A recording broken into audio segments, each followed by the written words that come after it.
Sony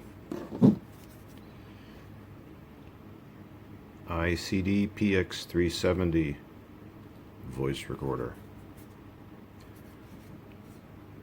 Yeah, I got one of these because, you know, it's easier than using a phone to do it, especially when you can do one-touch stuff or zero-touch stuff, which is kind of nice. It does have a USB right there, which does recognize as a normal drive in your computer. No special drivers necessary, and the batteries go right there. 2 AAAs, and it is thankfully tethered, which means you can't lose it. That's nice. You have the hold section, the power section. You have a little rocker for the volume here. Your micro SD, I can get it open, goes right in there. There it is. Do you need it? Probably not. So when it's on hold, what that means is that, and this is while it's on, I'll turn it on in a second. What that means is that while it's recording, if you happen to mash a button, it won't do anything. That's why it means hold and stay recording, so that you don't accidentally stop recording or anything like that if you accidentally press a button. Powering it on, just hold it down for a second. That's it. Is it a backlit display? No. It has one LED. That's it. Some may consider that a little bit of a deal breaker with this, but that is what allows this to have incredibly long battery life.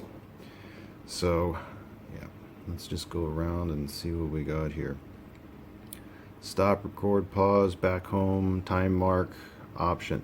This is a weird function. I know it's a standard thing with voice recorders. I still find it weird to this day. And your options, and that's it. There's no other buttons on this. So let's go to the options first. If I can get there, options. Get that in view. Up and down, that's how you go through here.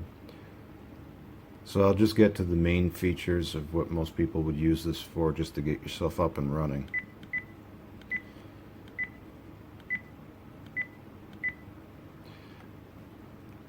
That's what happens from options. So you have this stuff, but this isn't anything to do with setup. So stop, and we'll go to hit this one, the back home key,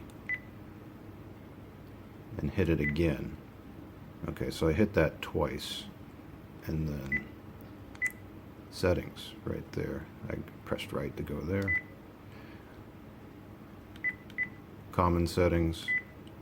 Okay, so the first one, the LED, all that does is that it means whether this is on or off when recording. That's all that does. So I have mine set to on. So, okay, back. There we go. Beep, that's what you're hearing right now. Either the beep is on or off. If I have it set to off. Now no beep. Now I do have a beep. Your system language. Those are the 3 you have to choose from. Date and time. Bear in mind, this thing doesn't synchronize with anything, so you do have to set the correct date and time, and it does affect the file name, which I'll get to in a second. That's how you set the date and time. Oh, I should note that you can change the format to year, month, day, year, or day, month, year. That is nice. And you can change it to 12 or 24 hour. Also nice.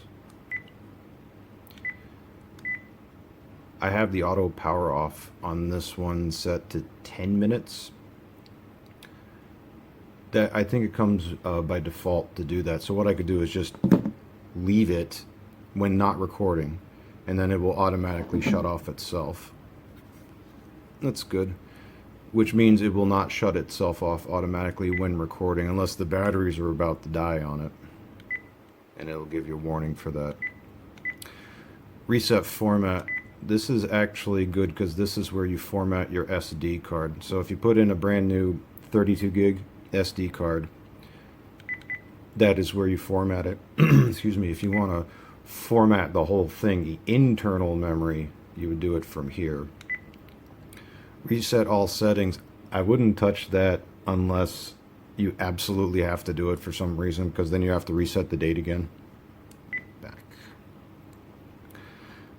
Okay, available recording time. This is where things get a little interesting. I have this set on the highest possible recording quality. The built-in memory, which means, let's just say you have no memory card, you get 40 hours at top quality. An SD card 368, but you can get more out of it. Let me see, let me go back under recording settings. So if I set this, I think it's record mode. Yeah, under record mode, if I set this just to the lowest quality, which is mono 48 kilobit a second.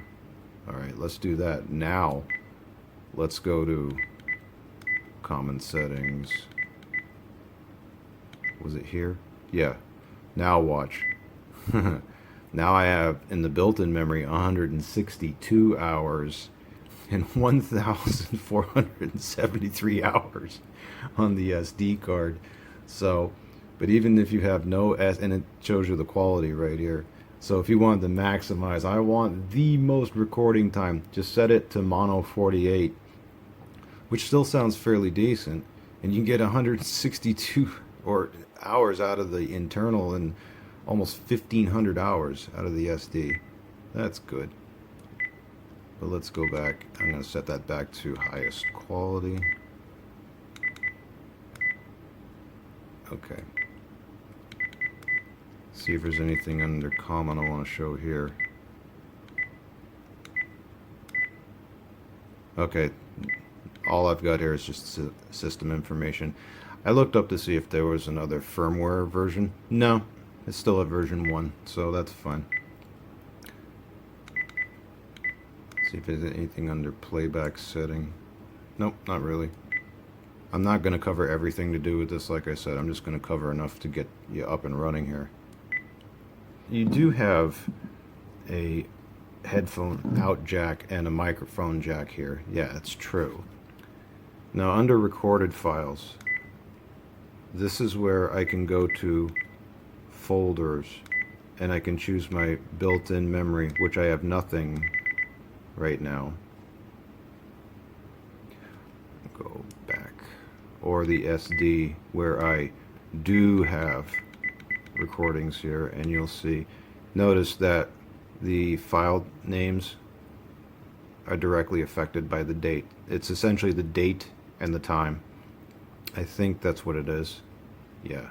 So that one would be 6/7/23 at 2255. So that's a reason to have the date correct on this thing. Oh yeah, let me go back to the settings here. I had to hunt around a little bit to find this, but under the recording settings, this is where you can choose whether to save to internal memory by default or the SD card. So that's recording folder, and that's where you select it right here. And also that is where you can create a folder and you choose where, like say built-in memory. Unfortunately, I could not find a way to do a custom folder in this thing. You can name it any one of these.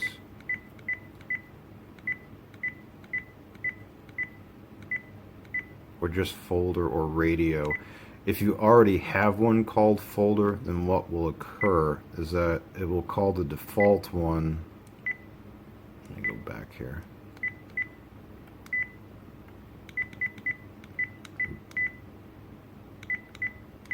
Yeah, the default is folder 01. If you create another one, it will call it folder 02. or whatever that other name was. Okay, from here, if I hit stop, yeah, if I go stop, then it goes back to the main screen here. I can go back and forth between, there we go, 1, 2, 3. But if you notice, I had more than 3 recordings here. It's only going to, from what I can tell, it only shows a handful of the latest recordings. If I want to see all of them, that is when I go to recorded files, to the folder, to the SD, to here, and then I see them all. And then what I can do is just, pick one randomly, and then I can start to play.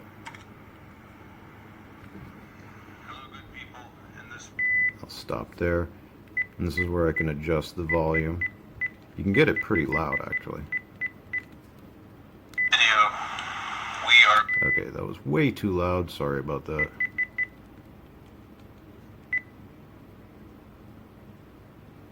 Put it back down to 10 where I had it. And stop. Okay. Now where I stopped, if I want to rewind, just like that. If I want to fast forward, well, that's a little interesting, because if it's at the beginning and I hit right, fast forward, it goes to the next file. If I want to fast forward, I have to play. Okay, yeah. Oop, stop. So I have to press and hold and then let go where I want to. And I guess the last thing I can say about this for now, let me rewind that back. There we go. There's the whole T mark thing. So if I play, and I'll just add a T mark. See that? I added a little mark there, and then I'll add another mark right here. Now I've got 2. Okay. What is the point of these T marks? Well, they're kind of bookmarks, kind of not. Because what I can do with that from option, I think it's from option, divide. Okay. What I can do from here, this is where the divide function comes in. So I have 2 marks. I'm on the file right now. If I go to option and I go to divide, what that will do is split the audio into separate files per the marks that you set. So that's what T mark does. And I'm trying to remember where it was that you can remove all those T marks. You can do it. Okay, I found it. Alright. Option. I think I found it anyway. There it is. Delete track mark. I had to hang there for a second longer. Delete track marks. Do it. All track marks. Yes. Good. That doesn't mean the file was deleted. Okay.